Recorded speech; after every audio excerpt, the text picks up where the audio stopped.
Series দুঃখ থেকে মুক্তির পথ পর্ব ১০ দুঃখে ধৈর্য ও আশার আলো।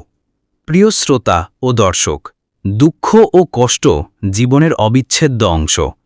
কখনো মনে হয় সব শেষ, কিন্তু আল্লাহ তাআলা আমাদের শিক্ষা দিয়েছেন যে ধৈর্য ধরার মাধ্যমে আমরা দুঃখকে জয় করতে পারি।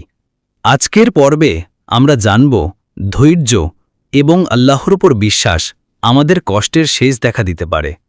আল্লাহ তাআলা বলেছেন, ফসবির সবরান জামিলান ওয়া রাব্বুকা ফাখিরুহু আনিল কওমিজ যালিমিন।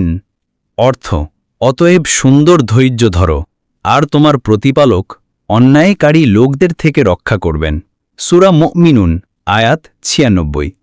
রাসূলুল্লাহ সাল্লাল্লাহু আলাইহি ওয়াসাল্লাম বলেছেন, আজাবাল লিআমরিল মুমিনি ইন্না আমরাহু কুল্লুহু খায়রুন ওয়া মা উ'তিয়া আহাদুন আতাআন খায়রান ওয়া আওসাআ মিনাস সাবরি ওয়াল হামদি।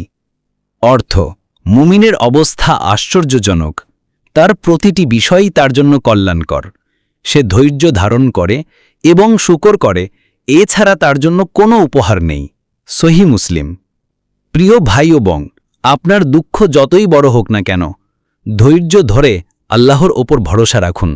হতাশার মুহূর্তে মনে রাখুন, প্রতিটি দুঃখের সাথে রয়েছে আল্লাহর সহজি। ধৈর্য এবং কৃতজ্ঞতা হৃদয়কে প্রশান্তি দেয়, আশা জাগায় এবং দুঃখকে জয় করার শক্তি দেয়। হে আল্লাহ, আমাদের অন্তরকে ধৈর্যবান করো, আমাদের কৃতজ্ঞ বানাও, আমাদের দুঃখ দূর করো, আমাদের মনকে শান্তি দাও এবং আমাদের জীবনকে তোমার রহমতের আলোয় ভরে দাও। আমিন। আপনি শুনছিলেন দুঃখ থেকে মুক্তির পথ পর্ব ১০ মাসুম বিল্লাহের কলমে।